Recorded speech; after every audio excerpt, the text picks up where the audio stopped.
Boa tarde.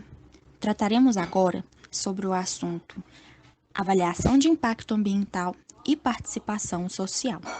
O grupo é composto por Caroline Alonso, Cecília Quaresma Pedra, Pedro Gabriel Diniz Oliveira e Rafaela de Souza Santos, para a disciplina de Impactos e Licenciamento Ambiental, lecionada pelo professor Miguel Ângelo Andrade, no curso de Ciências Biológicas da Pontifícia Universidade Católica de Minas Gerais.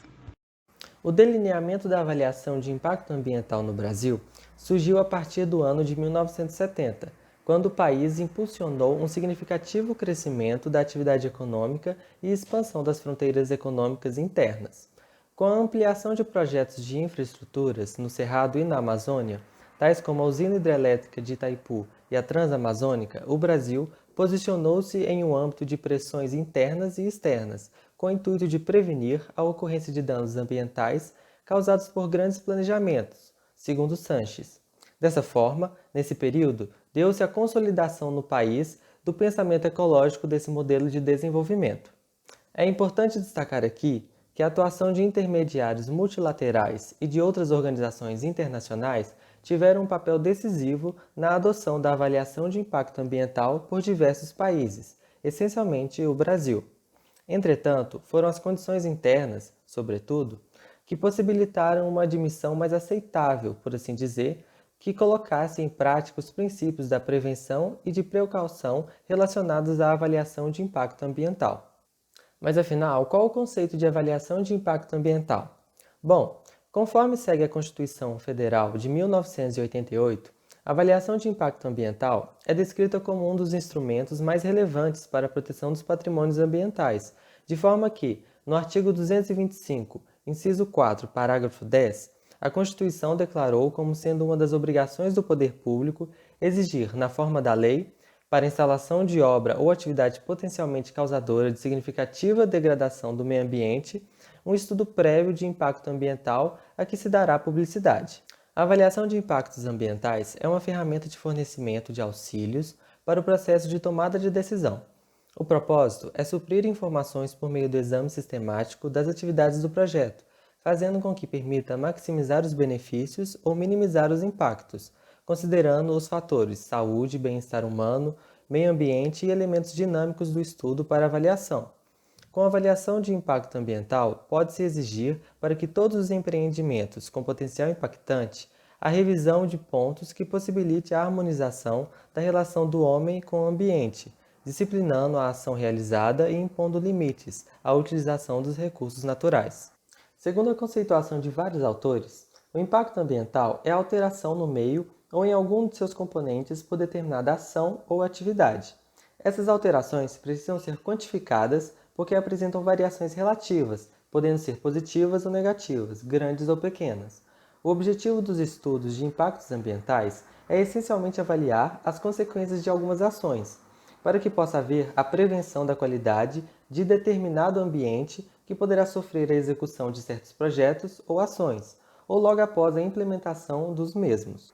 Nessa concepção, podemos destacar o exemplo do Estado de São Paulo, que em 1992 tomou a iniciativa de regulamentar os procedimentos para análise dos estudos de impacto ambiental, o qual mais tarde viria a se tornar uma reforma e consolidar os procedimentos até então adotados.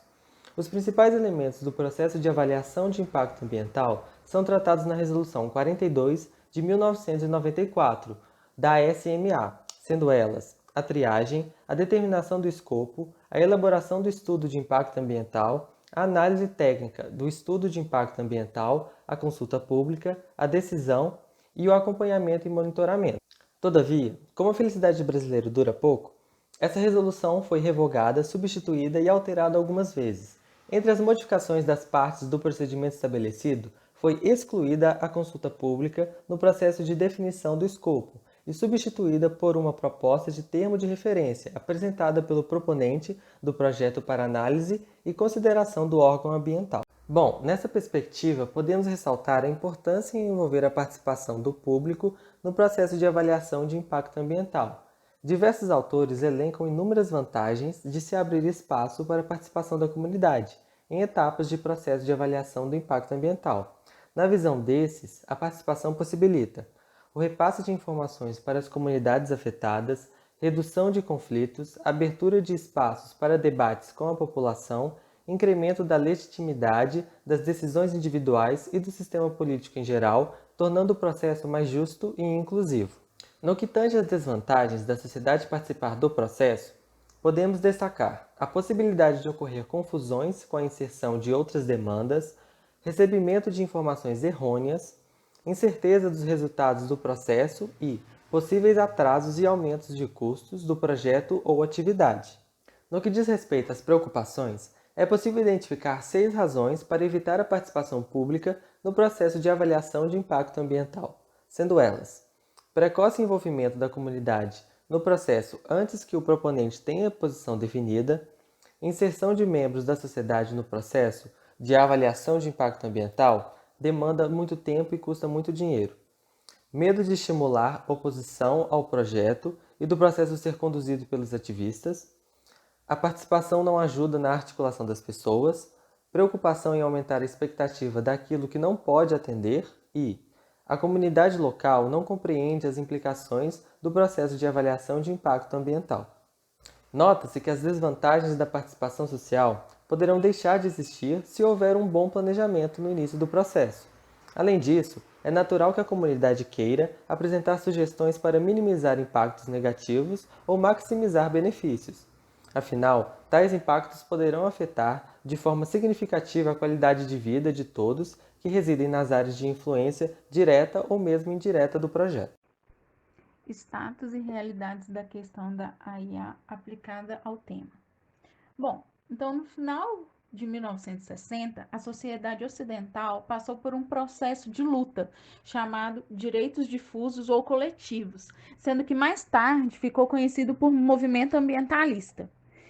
Quando foi em 1972, em Estocolmo, na Suécia, a proposta desse movimento foi discutida na Conferência das Nações Unidas sobre o Homem e o Meio Ambiente, e o resultado disso foram as recomendações da ONU para os representantes dos países, sendo elas a adoção de política ambiental, a formulação de mecanismos legais e a inserção de membros da sociedade no processo decisório relativo à questão ambiental. E aí o Brasil, assim como outros países, criou instituições para a participação social no processo de discussão sobre as pautas ambientais. A avaliação de impacto ambiental, a AIA, então, permite avaliar propostas de empreendimentos, ajuda a identificar os impactos socioambientais e ainda apresenta sugestões de soluções para os impactos. E apresenta diversas etapas, e em algumas há o processo de participação social, com o objetivo de proporcionar à população conhecimento das propostas de empreendimentos e os diversos impactos que esses empreendimentos podem causar. Com isso, a sociedade, então, fica ciente do processo para a liberação ou não da licença ambiental. E, portanto, as pessoas, nesse momento, podem expressar suas opiniões. De acordo com Bishop, 1975, a participação social no processo de avaliação de impacto ambiental tem como objetivos coordenar, difundir e educar, identificar os recursos ambientais mais importantes para a comunidade, identificar os problemas e necessidades ambientais, conceber ideias e solucionar os problemas, sondar opiniões do público, valorizar as alternativas apresentadas pelas comunidades afetadas e resolver conflitos por consenso. Então, no Brasil, esse processo de participação social foi incluída na fase de apresentação do EIA-RIMA durante as audiências públicas, pela resolução do CONAMA 009 de 1987. A sociedade, então, ganhou a oportunidade de expor as suas opiniões de acordo com a exposição dos estudos ambientais, feita pelos especialistas. Todavia, a audiência pública em que a sociedade participa é apenas consultiva, ou seja, o órgão licenciado ou responsável analisa os retornos obtidos da sociedade que expôs a sua opinião e ele pode levar ou não em consideração a opinião social no processo de tomada de decisão. Além disso, há outros espaços para participação popular também, como fóruns e conselhos. Todavia, de acordo com os estudos que o grupo realizou, os artigos que lemos, foi possível perceber que o grau de participação social vai variar de acordo com as condições socioeconômicas da comunidade e também de acordo com os bens e recursos que serão afetados pelo empreendimento. Então, assim, mesmo sendo uma conquista da sociedade, a participação da população ainda pode ser considerada limitada, tanto no quesito de voz ativa e efetiva para a obtenção das licenças ambientais, quanto para o próprio desenvolvimento da avaliação de impactos ambientais, já que na maioria das vezes a participação social encontra-se restrita ao processo de levantamentos de dados da região. Apresentaremos agora um estudo de caso do empreendimento Porto da Barra Limitado. O empreendimento é considerado grande e de potencial poluidor médio, segundo sua licença ambiental, a Lei número 5297, concedida pelo órgão estadual do meio ambiente, Fundação do Meio Ambiente, Fátima. O empreendimento possui caráter náutico e habitacional e prevê, no Canal da Barra, em Florianópolis, Santa Catarina, a implantação de estruturas turísticas e habitacionais em áreas aluviais e marinhas, totalizando 129.278,21 metros quadrados, contando com uma rede de canais artificiais e 7 ilhas interligadas por pontes venezianas. Ou seja, a construção aumentaria os limites do terreno do empreendimento com a água, como nós vemos nas imagens. Em 1989, a Porto Belo Limitada tentou viabilizar pela primeira vez uma obra na área. Na ocasião, a Fátima analisou o projeto e o indeferiu liminarmente, mesmo sem a realização do EIA-RIMA. O órgão estadual publicou em 1990 um parecer técnico sobre os impactos ambientais do empreendimento. No parecer constava a destruição completa de vegetação fixadora e estabilizadora de mangues, ocupação de áreas de uso público dentro da faixa sanitária recomendada na legislação, escavações e dragagens de curso d'água essencial na dinâmica dos ecossistemas adjacentes, como mangues, restingas e lagoa, introdução de equipamentos e serviços estranhos à comunidade local e incompatível com seu contexto cultural, poluição das águas, erosão e assoreamento, conflitos socioambientais decorrentes dos impactos físicos e biológicos. Em 1994, portanto, a empresa Porto Belo entrou com um novo pedido de licenciamento junto ao órgão estadual de meio ambiente, com novo nome para o projeto, Porto da Barra. Dessa vez, foi exigido da empresa um estudo prévio do impacto ambiental que foi concluído em. Após a publicação do estudo, a Fundação Lagoa, um dos principais opositores ao projeto, solicitou a diversos professores da Universidade Federal de Santa Catarina a elaboração de pareceres técnicos sobre o empreendimento proposto. Com base nesses pareceres técnicos, a ONG alertou a Procuradoria da República sobre as implicações ambientais do projeto, que questionou então a Fátima, em 11 de dezembro de 1995, diversos aspectos do projeto, e entre eles destacarei 3. A não realização de levantamento socioeconômico pela empresa, imprescindível em se tratando de EIA-RIMA, principalmente em projeto inserido em comunidade tradicional. Não existência de prognóstico seguro sobre os impactos do empreendimento, sobre os camarões marinhos, fonte de riqueza e alimentação de toda a comunidade, além de caracterizar a exploração turístico-gastronômica da região. E os riscos de contratação de mão de obra estranha à comunidade da Barra da Lagoa, o que poderá ocasionar a formação de bolsões de ocupação em áreas de dunas, terras de marinha, sambaquis, entre outras. Os anos seguintes foram marcados pela conflituosa relação entre a Fundação Lagoa e o Ministério Público Federal, com o empreendimento e também a Fátima. Nesse contexto, destaco importantes colocações resultantes da participação popular durante este processo. A primeira é de 1996, do então superintendente da Fátima, Paulo Fernando Lago, descrevendo os conflitos. O projeto da Barra, de admirável sofisticação arquitetônica, se coloca a rigor entre a Barra e a Lagoa, como que num espaço que define a comunidade a jusante, a da Barra, e a comunidade a montante, a Lagoa da Conceição. A jusante, o empreendimento é desejado e aplaudido. A montante é repelido. Redenção para uns, demoníaco para outros. Redutor de antagonismos para uns, ampliador de impactos para outros. Em abril de 1996, foi realizada uma audiência pública na Barra da Lagoa. Porém, segundo o MPF, apesar dos inúmeros pedidos protocolados na Fátima, não foi considerada a hipótese de audiência nas demais comunidades a serem atingidas, especialmente a do centro da Lagoa da Conceição, que era justamente composta pela oposição ao projeto.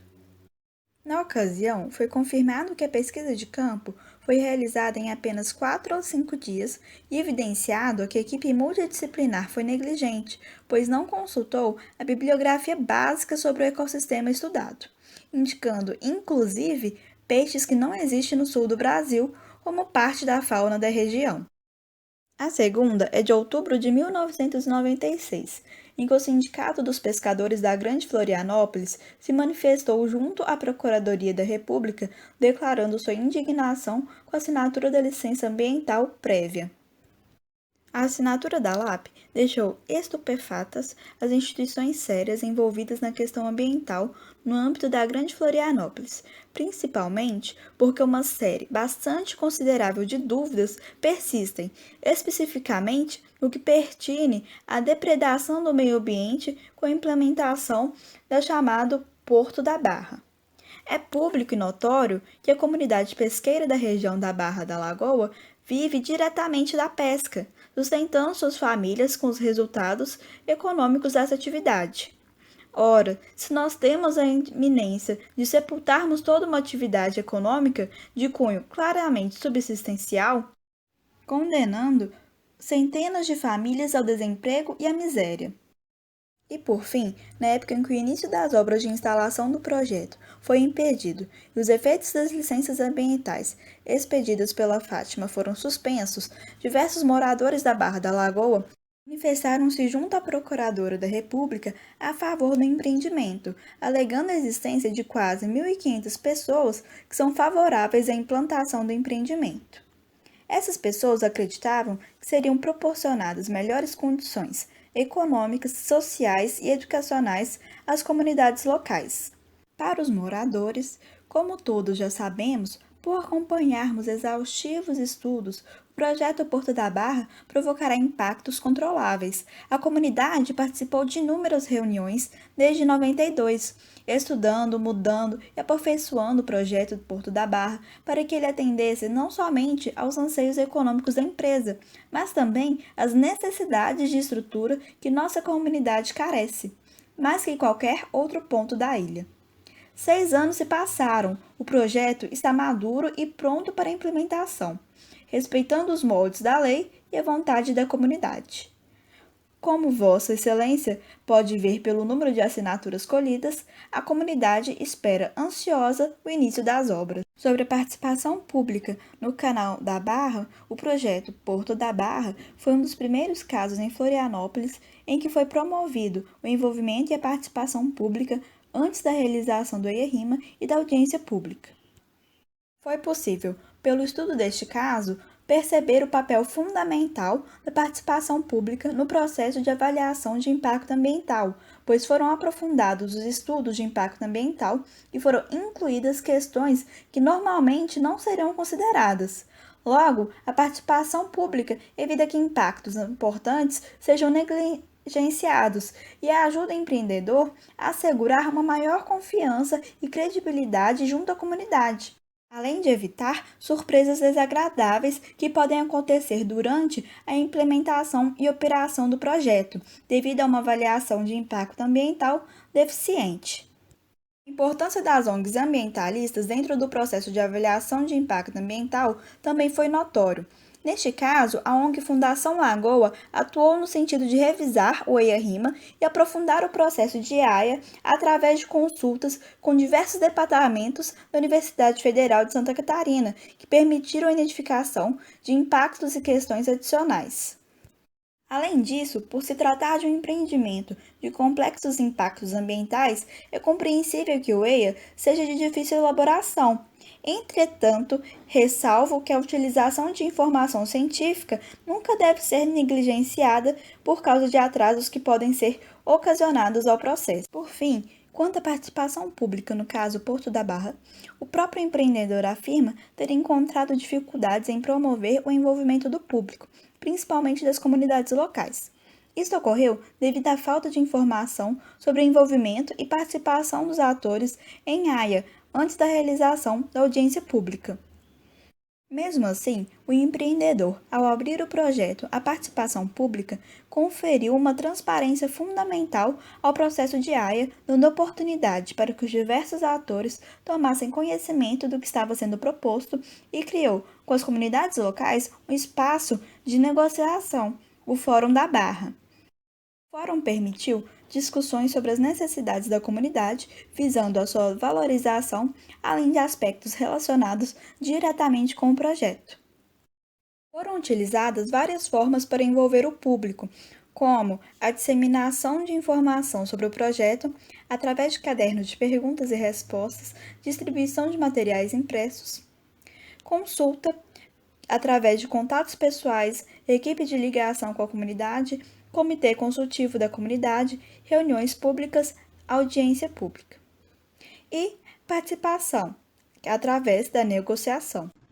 No decorrer do trabalho, o grupo observou algumas perspectivas que poderiam ser abordadas, incluindo a avaliação de impacto ambiental e os direitos humanos. Primeiramente, deve-se destacar que todos temos direito a um ambiente sadio, incluindo as gerações futuras.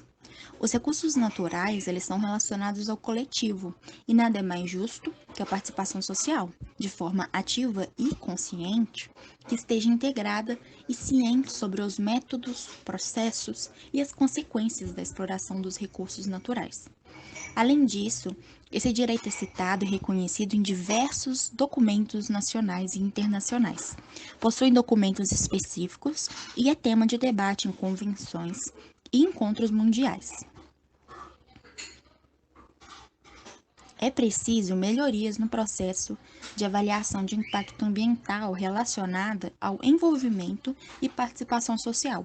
Segundo Vilas Boas, apesar de não haver obrigatoriedade em termos da legislação brasileira e possa haver mais algumas dificuldades para ser incluído, seria essencial realizar consultas públicas durante a etapa do escopo do projeto do empreendimento, em prol de assegurar a discussão social de todos os pontos relacionados ao empreendimento antes do projeto ser concretizado. As audiências públicas ambientais no Brasil, elas se deparam com algumas limitações dentro da própria articulação social.